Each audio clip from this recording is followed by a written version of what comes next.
Like most 12-year-old boys in his day, the mid-1700s, Paul dreamed of the sea. He dreamed of being on a ship and spending his life at sea, and so at 12 years old, he became a cabin boy for the first time. He found that his class in British society kept him low, and so he served for many years as cabin boy and swabbing decks and doing whatever needed to be done, till eventually, over the years, began to work his way up. He found himself as third mate on a ship one time that was sailing the great seas when yellow fever struck. The captain, the first mate, the second mate, all near death, and it was up to young Paul to take over the ship. For several days, he led the group of men in getting the ship safely to its destination, keeping the cargo intact. And that was when he was awarded for the first time the position of captain himself. Captain Paul now had his own ship, but he knew his rank. He knew that he was of low birth. And so when confronted with great difficulty, often he would cower. He would hide. He would run. And so it was on one ship when a personality began to arise amongst the crew. There was another man who wanted to mutiny, wanted to take over. And from the beginning, there was trouble on board the ship. It came to the point where Captain Paul thought the man ought to be punished, so he had him flogged severely, beat within just inches of his life.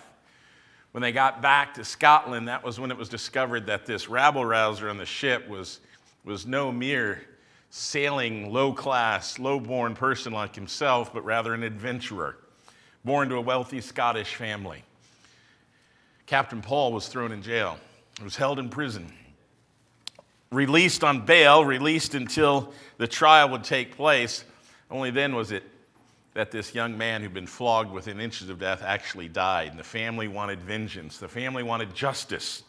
On the advice of a friend who found out what was going on, Captain Paul jumped on the next ship that he could and sailed for the West Indies. Spent the next 18 months captaining ships all around the Caribbean, running cargo back and forth, but his reputation as one who cowered, one who would run, preceded him. So it was he found himself on another vessel in Tobago, captain in charge, when again talk of mutiny occurred.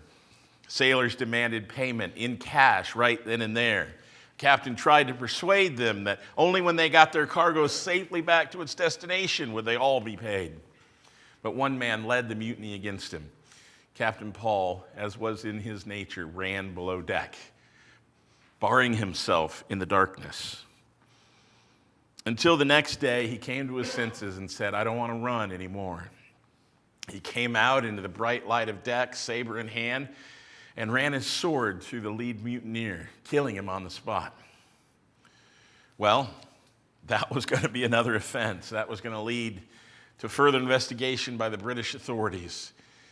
And so Captain Paul decided he needed a new name, a new identity, a new country. He left the West Indies and he sailed for the Americas, these colonies to the north.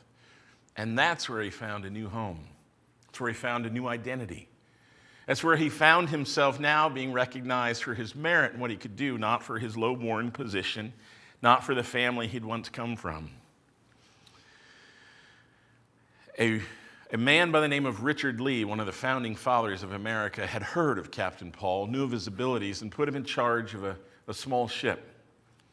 Paul continued to demonstrate his great abilities to captain, and so it was that he found himself with a new land, a new home, a new identity in the new world. It was with Richard Lee and other friends that he realized this country had a new destiny as well. So in 1775, Captain Paul became the commander, the leader of what would become the United States Navy. And now Commander Paul took a lead part in the American Revolutionary War. Through the help of friends, he captained one of the largest and best ships in the U.S. fleet. He sailed up and down the coast, protecting the east coast of the new United States. In 76 and 77, he sailed to France, where in relationship with a government that was supporting the U.S. against their British overlords, he met Benjamin Franklin, the envoy to France. With Franklin's help, Captain Paul continued to ascend the ranks. He became commander of the greatest ship in the American Navy, the first ship to fly the Grand Union flag, the first flag of the newly formed United States of America. Under his command, he raged the seas from the Bahamas all the way up to Nova Scotia, capturing supplies, transporting troops, escorting convoys.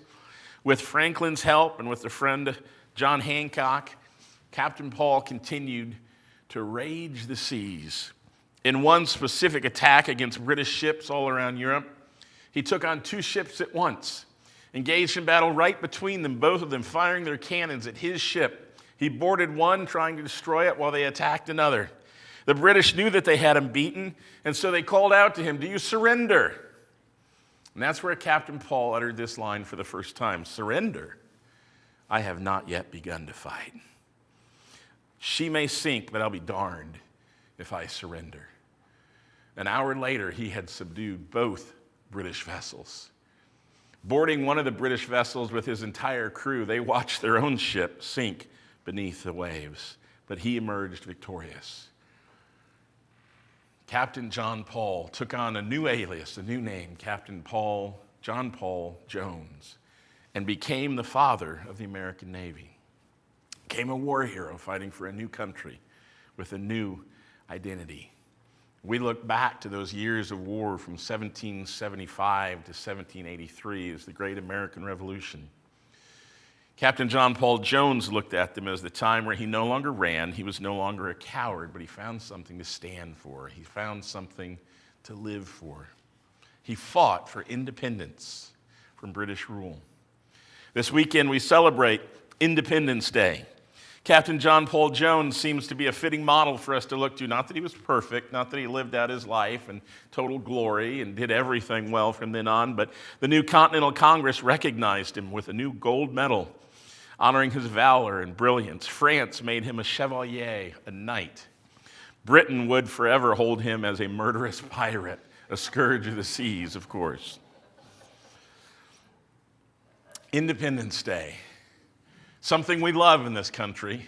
And so when we think of Independence Day, we often think, what a great idea, what a great model, what a great thing to live for, Independence Day. Now, sometimes we think of other Independence Day, but it's not that one.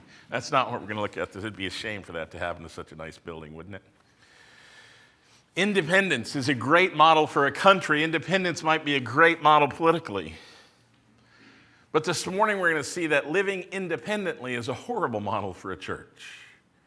And it's a horrible model for the Christian life. Because the scriptures call us to live in dependence on our God, not independently from him. We've been studying the book of Zechariah. Some of you are visiting with us this morning. Some have called Zechariah the prophet who took hallucinogenics. In this book of 12 to 14 chapters are just some of the strangest visions, some of the strangest things you'll read in all of Scripture. But we're working our way through the minor prophets, and we've come to the book of Zechariah, and it's a difficult one. So we're not going to go in depth and look at every vision and try to discern what every single image means. We're going to talk a little bit this morning about how we read prophetic literature. But the task for us this morning is to look at Zechariah 1:18 through 2:13. We've already looked at Zechariah's first vision, and today we're going to try to look at his second and third vision. Or what do we learn about God through this book? What do we learn about who he was and how he treated people then, and who he is now and how he treats people now? And overall, I think we're going to see that God is calling us to live in dependence on him, not independently from him. So, Zechariah 1:18 through 2:13, we're going to see two separate visions, and then some oracles, some explanations of those visions. So we start with vision number 2. Now again, for those of you who missed it, a week ago we talked about vision number 1 in the book of Zechariah. So our first vision for today is vision number 2. Is that clear as mud? All right. In vision number 2, we see this theme that God is righteous. God is righteous. Look with me at Zechariah 1:18 through 21. If you haven't found it yet, I promise you it's there near the end of the Old Testament, the second to the last book, the penultimate book of the Old Testament, right before Malachi. Here's what it says in 1:18. Then I lifted up my eyes and looked, and behold, there were 4 horns. So I said to the angel who was speaking with me, "What are those?" And he answered me, "These are the horns which have scattered Judah, Israel, and Jerusalem." And the Lord showed me 4 craftsmen. And I said, "What are these coming to do?" And he said, "These are the horns which have scattered Judah, so that no man lifts up his head. But these craftsmen have come to terrify them, to throw down the horns of the nations who've lifted up their horns against the land of Judah in order to scatter it." Well, there we go. There's our second vision. And we read that and we say, horns and craftsmen, what on earth is Zechariah seeing? And what is he talking about? Glad you asked. We see here that God alone is the one who determines right from wrong. You say, well, how are you getting that from this? Well, we're going to need to do a little bit of work in looking at apocalyptic literature. Not easy for me to say this morning. Because when we see this talk about horns that are rising up and then craftsmen that come against them, we're going to have to do a little bit of work to get some sense, some idea of what we're talking about. Through my study, I've been able to kind of summarize for you. God gets to declare right from wrong. He gets to decide who's in the right and who's in the wrong. And we're going to see in this passage that he also, kind of axiomatic through Scripture, we find God elevates the weak and the lowly. And he brings down those who are filled with pride in their own might. How do we get there? Dan, how did you get there? So here's a word about apocalyptic literature. What do you think of when I just say the word apocalypse? What things come to mind when you hear we're going to talk about the apocalypse? Are there images? Are there thoughts? Are there ideas? I know it's common today to say, well, here's the latest sign of the apocalypse. The latest sign that the apocalypse is upon us. What do we mean by that? Typically, our understanding is that apocalypse has to do with, well, the future, the end of the earth, kind of the end of this age, the end of time, whatever is going to happen. Some apocalypse means the end, the destruction, the total annihilation of earth or whatever happens, some apocalyptic event. And we tend to think that the word apocalypse actually means, end or final destruction, but it doesn't. The word apocalypse actually just means to